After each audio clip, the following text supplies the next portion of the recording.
저희 집만 가난한 것 같아요 라고 말하던 부부가 순식간에 인생이 바뀐 내용을 가지고 한번 이야기해 보겠습니다. 제가 이거 3월 30일에 올렸던 그 영상인데, 맞벌이로 900만 원 버는데 저희 집만 가난해요, 뭐 이런 류의 사연이 있었어요. 그래가지고 제가 이거를 영상을 찍어서 사연 상담을 해드렸는데 조회수도 한 30만 정도 나왔습니다. 근데 이 영상의 댓글이 되게 안 좋았어요. 이분들 그렇게 계속 살면 뭐 후회합니다 이런 댓글도 있었지만, 뭐 계속 그렇게 살아주세요 뭐 이러면서 막 악담하는 분들도 엄청 많았거든요. 근데 이 사연자분이 다시 사연을 보내주셨습니다. 그러면서 그 4개월 동안의 변화에 대한 상황의 후기를 저한테 주셔가지고, 이분이 어떻게 바뀌었을까를 여러분들한테 공유를 하면 이게 좀 도움이 될 것 같아서 제가 좀 가져와 봤습니다. 이분의 그 3월 초중순에 써주셨던 그 사연의 내용은 이렇습니다. 뭐냐면, 이분들이 2021년에 부동산 불장 때 집을 샀다가 1억 정도 빠지니까 손해보고 이제 바로 팔아버렸던 분들이에요. 그 다음에 이제 미국 주식이 뜬다고 해가지고 미국 주식으로 또 갔다가 한 1,000만 원 손해보고 바로 또 팔았던 그런 분입니다. 그러니까 이분들은 약간 손해를 보면 바로 팔아버려. 뭐 이런 성향이고, 남들이 돈 번다고 하면은 마지막까지 기다려서 사고, 이런 스타일입니다. 근데 이런 분들이 사실 세상에 많잖아요. 자, 근데 이분들이 돈이 없냐? 그런 것도 아니에요. 전세를 한 8억짜리에 살고 있었고요. 3억 5천만 원의 현금도 있던 분들이에요. 자, 근데 전세 만기가 26년 8월이라서 집주인이 전세금 반환을 막 거부한다, 뭐 이런 것들 때문에 걱정이에요. 전세도 못 뺄 것 같아요. 뭐 이런 걱정을 했던 분들입니다. 부부 합산 세후 소득이 약 900만 원 정도. 근데 저축을 한 300 정도 하는데, 그럼 나머지 600을 어디다 쓰냐? 부모님 용돈도 한 100만 원 드리고 생활비 한 300 쓰고 자녀 학원비도 한 200 쓰고, 이렇게 해가지고 남는 게 별로 없었다. 근데 자녀 학원비가 월 200을 쓰는데 아이가 둘이었거든요. 근데 같은 반 애들은 한 명이 200에서 300을 쓰는 거예요. 한 명이. 근데 우리는 둘한테 100씩 쓰고 있는 거니까 우리 애들한테 아껴가지고 공부시키고 있는데, 이 동네 애들은 막 한 명한테 막 300 쓰고 막 더 쓰고 이러니까, 야, 이거 어떡하냐. 교육열이 높은 동네에서 사는 게 쉽지 않구나라는 압박을 느끼던 참에, 남들이 돈 벌 때 뒤늦게 뛰어들어가지고 손해도 보고 하시니까 이거 어떡하지 하면서 걱정이 많아가지고 이제 사연을 보내주셨던 분이었는데, 남들보다 좀 먼저 움직이기보다는 항상 좀 나중에 움직이시고, 손실은 또 견디기 힘들어하니까 투자도 되게 좀 어려워하는 이런 사연자였다고 보시면 될 것 같아요. 그래가지고 소득 대비 너무 좋은 동네에 살았어요. 그러니까 이제 소비 수준을 따라가기가 좀 벅찼던 거죠. 그래서 제가 이제 이렇게 말씀을 드렸습니다. 이사 가기 전에는 안 끝난다. 그러니까 소득이 나쁜 게 아닌데 너무 좋은 동네에 사니까 그 동네 소위 뭐 뱁새가 황새 따라가려고 하다가 가랑이 찢어진다, 이런 속담도 있잖아요. 그러니까 이게 유구한 전통이야, 우리나라의 역사고. 그러니까 이게 내가 계속 여기서 살면은 따라갈 수가 없으니까 힘들어하는 거죠. 그래서 제가 이분한테 욕심을 포기 못하는 슬로우 스타터라고 그랬습니다. 왜냐면 그러니까 이분도 뭔가를 포기를 해야지만 여기서도 버티고 살 텐데, 뭐 교육은 교육대로 시켜야 되고 부모님 용돈도 드려야 되고 뭐 이거저것 또 해야 되니까 뭐 하나 놓지 못하면 사실 미래가 좀 바뀌기가 쉽지 않거든요. 그래서 이런 분이었는데, 그래서 제가 이제 2가지의 안을 드렸습니다. 뭐냐면, 재건축 밀집 지역에 가서 그냥 실거주를 해라. 왜냐면 이분들이 돈이 아예 없는 건 아니니까 너무 좋은 동네, 뭐 이분들이 막 반포 살고 그랬거든요. 그러니까 너무 좋은 동네에서 살지 말고 한 대출 많이 받아가지고 15억 정도 되는 재건축 아파트를 사라. 거기서 실거주를 하면은 그 동네는 이제 전월세 비중이 높죠.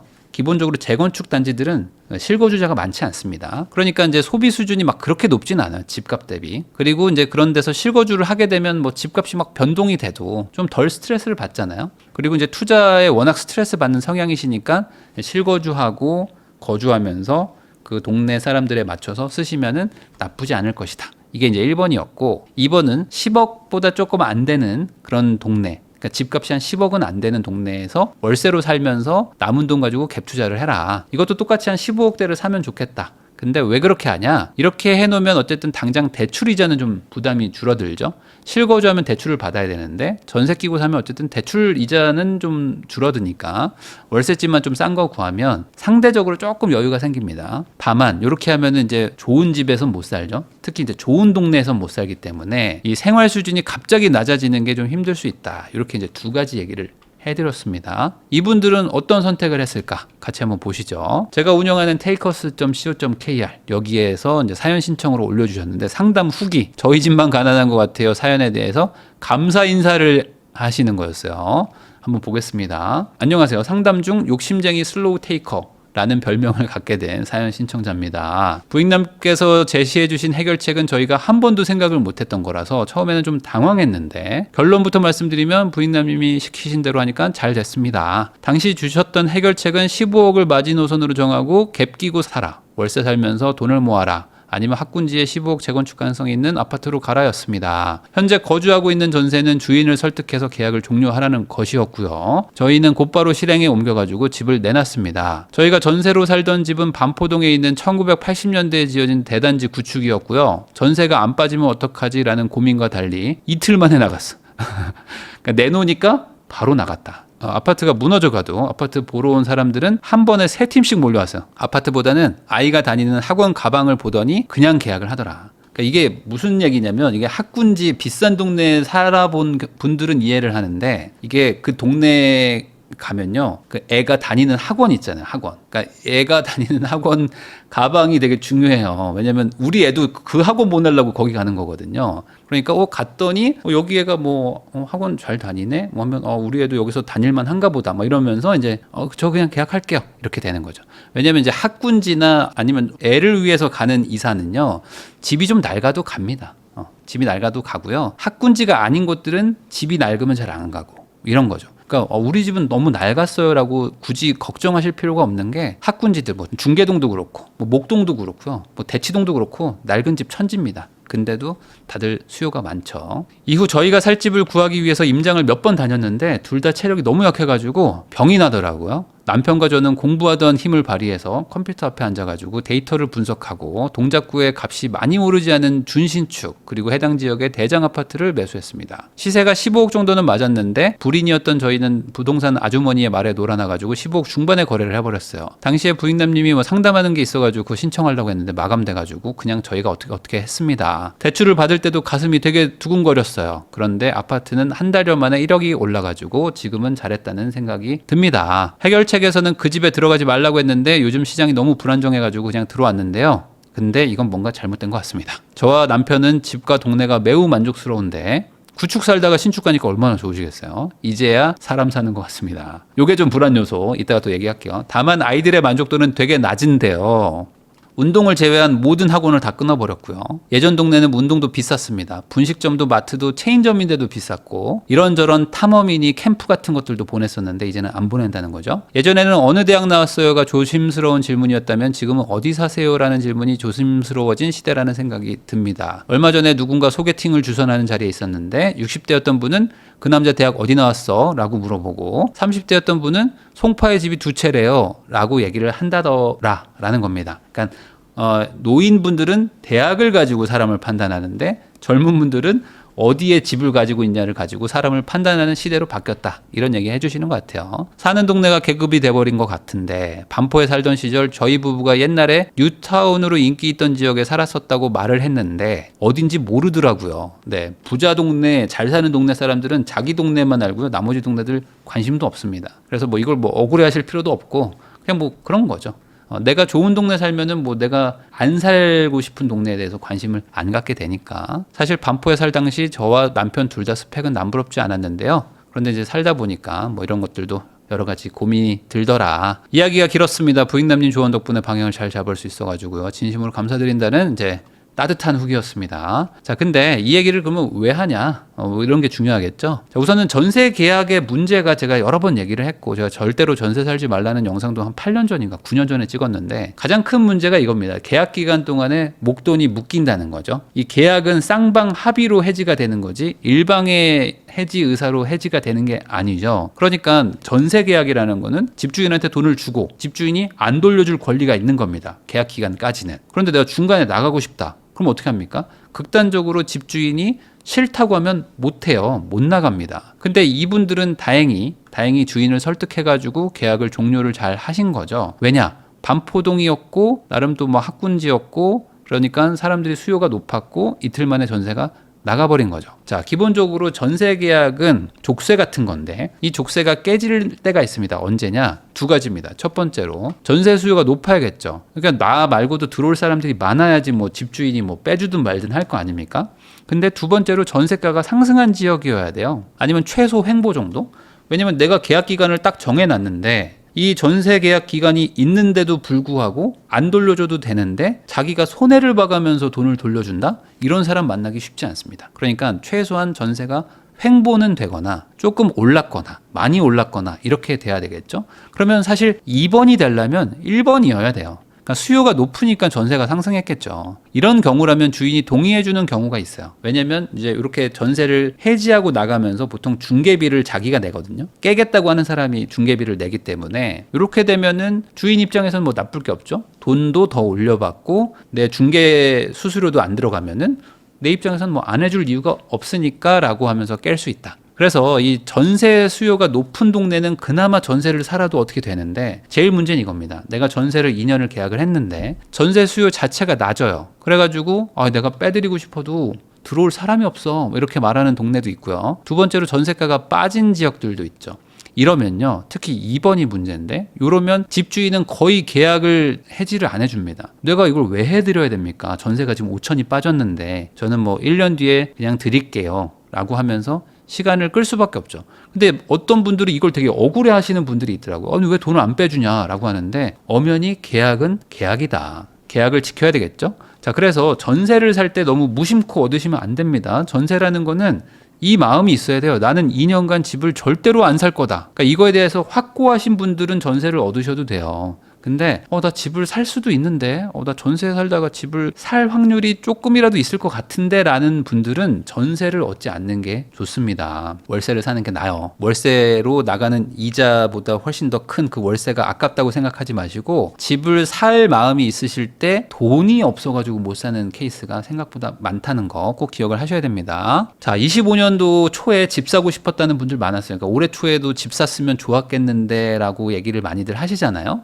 그때보다 많이 올랐으니까. 근데 실제로 그때 집을 살려고 했어도 그 집주인이 전세를 안 빼줘가지고 못 샀다라는 분들 많았거든요. 근데 정확하게는 내가 전세 계약을 했기 때문에 주인을 욕할 필요도 없는 거고 계약을 그냥 이행하면 되는 겁니다. 근데 이런 분들이 생각보다 너무 많아요. 전세를 못 뺐어요. 주인이 안 빼줘가지고요. 원래 계약은 그런 거니까요. 자, 동작구의 값이 많이 오르지 않은 준신축, 그리고 해당 지역의 대장 아파트를 매수를 했고요. 시세가 15억 정도 됐는데 15억 중반 정도의 거래를 해버렸네요 라는 얘기를 해주셨어요. 이게 부동산 공부라는 게 뭐 어렵다고 생각하시는 분들도 있고 쉽다고 생각하는 분들도 있는데, 쉽다고 생각하는 분들 중에서 제일 많이 간과하는 게 바로 이겁니다. 뭐냐면 단지를 고르는 게 어려운 건 아니거든요. 요즘같이 뭐 똘똘한 한 채 이런 분위기에서는 단지 고르는 게 어려운 건 아니에요. 근데 진짜 어려운 건 뭐냐? 이 평정심을 갖는 게 어려운 거예요. 이게 어려운 거야. 1번은 쉬워요. 1번은 뭐 그냥 좀 공부 조금 하면 돼. 근데 2번이 이게 공부로 되는 게 아니거든요. 부동산 이론이 전부가 아니에요. 그러니까 평정심이 뭐냐? 단지까지는 잘 고르거든요. 근데 거기서 매물 선택을 못 합니다. 그러니까 뭐 예를 들어 1번 매물은 뭐 몇 동 몇 호고, 뭐 2번 매물은 뭐 저기 좀 뒷동이긴 한데 뭐 고층이고, 근데 중간에 좀 인테리어가 여긴 좀 돼 있고 안 돼 있고, 뭐 3번 집은 인테리어도 잘 돼 있고 동도 좋은데 가격이 엄청 비싸고 막 이래요. 그러니까 뭐가 더 좋은 건지 이 비교가 잘 안 됩니다. 비교도 안 되고 이걸 검증도 잘 못하고, 중개사분들은 다 좋다고 그러고 지금 올라가니까 사라고 그러고 막 다들 막 지금 안 사면 안 돼 막 이러고 얘기를 하는데, 나는 이런 경험이 없다 보니까 뭐가 뭔지 잘 모르겠단 말이에요. 그리고 또 막상 집을 보면 어떻게 됩니까? 막 마음이 조급해져요. 누가 막 집을 나 말고 다른 사람이 집 봐가지고 산다고 한다더라. 뭐 가계약금 넣는다고 한다더라. 막 이러면은 이거를 막 자기도 모르게 평정심을 잃어버려가지고 막 급하게 사는 경우가 있거든요. 그러니까 이게 무슨 말이냐?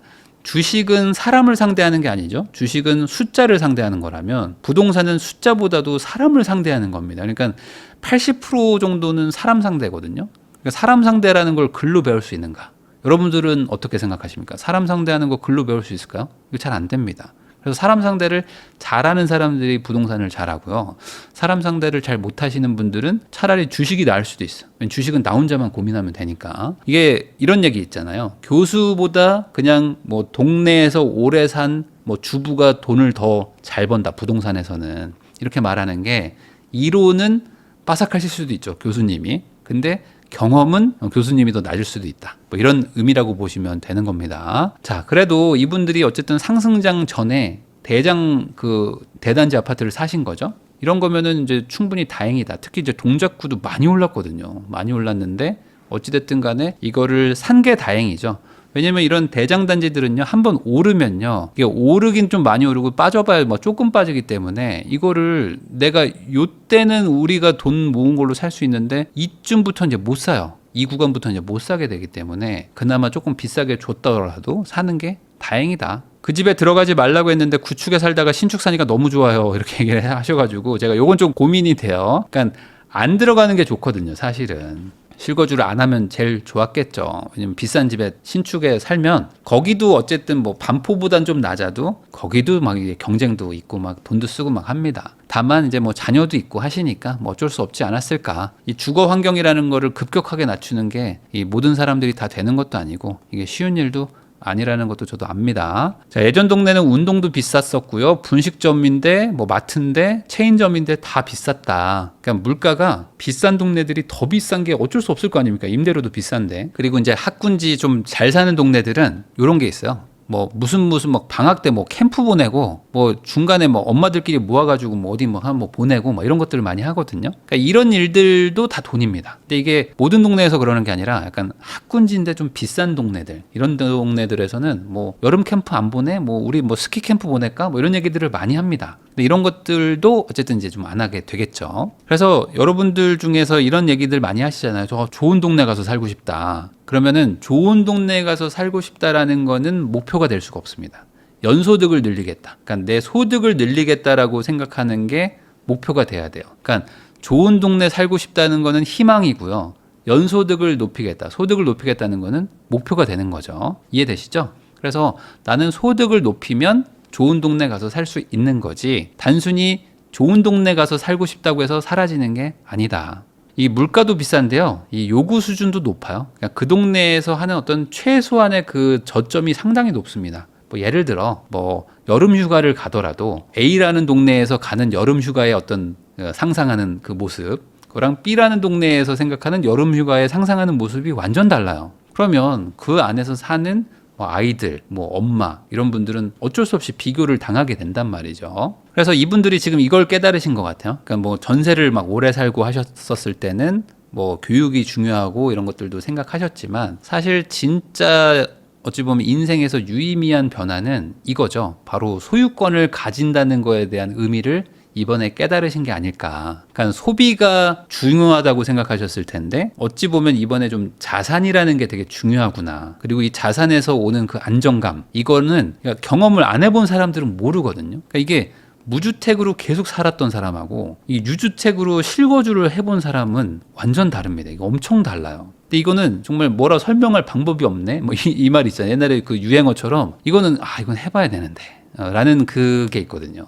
그래서 이거를 해본 사람들은 다음에 더 갖고 싶어져요. 더 좋은 자산을 갖고 싶어지고, 뭐 이런 자산을 여러 개를 갖고 싶어지고, 뭐 다른 종류의 자산들, 뭐 주식이든 코인이든 뭔가 소비를 하는 게 아니라 내가 이 자산이 불어날 수도 있고, 물론 잃을 수도 있지만 가치의 변화가 생길 수 있는 자산을 소유한다는 게 무슨 의미구나라는 거를 좀 제대로 알게 되는 게 바로 이 집이라는 겁니다. 집을 가져보고 집을 거주해보면 얻는 게 달라요. 그 경험이 다릅니다. 저는 이분들이 제일 잘한 건 이거 같아요. 그러니까 쉽지 않은 결단을 내린 거거든요. 그러니까 지금 같은 분위기에서 사는 것도 어찌 보면 쉽지 않은 결단이겠죠.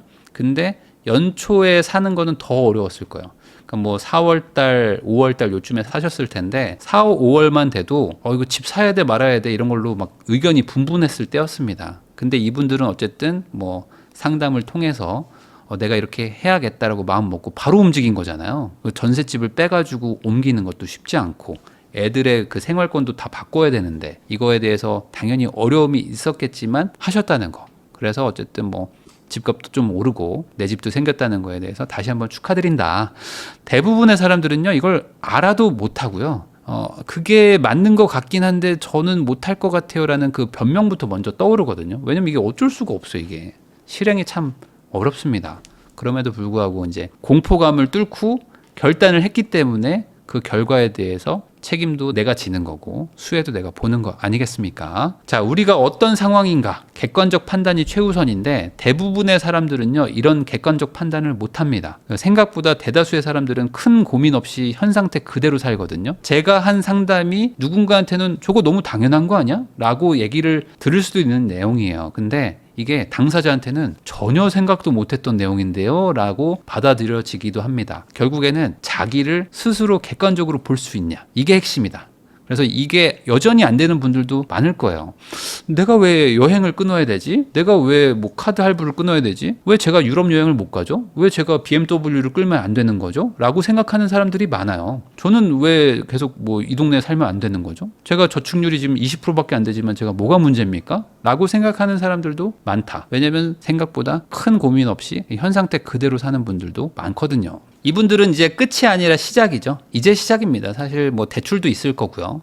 그리고 이제 저축도 해야 되고 아이들 키우는데 당연히 돈도 많이 듭니다. 그래서 그냥 딱 이렇게 생각하시면 될 것 같아요. 과거에는 약간 밑빠진 독을 내가 가지고 있었다면은 이번에 이제 새로운 독을 하나 사서 갈아 낀 거죠. 근데 이것만 해도 엄청난 차이라고 여러분들 느껴지지 않으세요? 예전에는 밑빠진 독을 가지고 있었어. 그래서 계속 물을 갖다 부어도 사교육비로 나가고 캠프 비용으로 막 나가고 해서 물이 차지를 않았는데 이제는 어쨌든 밑빠진 독은 하나 이제 버리고 새 독을 하나 가져왔으니 이제 물이 좀 차겠죠. 이제 물이 좀 차긴 할 것이다. 다만 이 독 자체가 너무 작을 수도 있잖아요. 우리 부부에게는 생각보다 작은 독을 내가 산 걸 수도 있으니 앞으로 내가 잘만 한다면 이 물 채우는 속도가 더 빨라질 수도 있는 것이고 그럼 물이 가득 차지 않겠습니까? 그렇게 되면 더 큰 독으로 옮겨볼 만한 희망도 생길 수 있겠죠. 그러니까 이런 것들까지 생각해 보시면 오히려 이번에 어떤 그 결단이 앞으로 남은 우리 부부의 미래를 바꾸는 어떤 계기가 됐을 수도 있다. 그래서 이게 쉽지 않은 일이지만 언젠가는 꼭 한번 결단을 해야 되거든요. 그게 이제 운때가 맞아서 잘 됐다. 그래서 다시 한번 축하드린다. 그래서 요 상담 사연을 보고 나도 한번 바뀌어볼 수 있겠다라는 생각을 좀 가지시면 좋겠다는 의미로 제가 한번 가져와 봤습니다.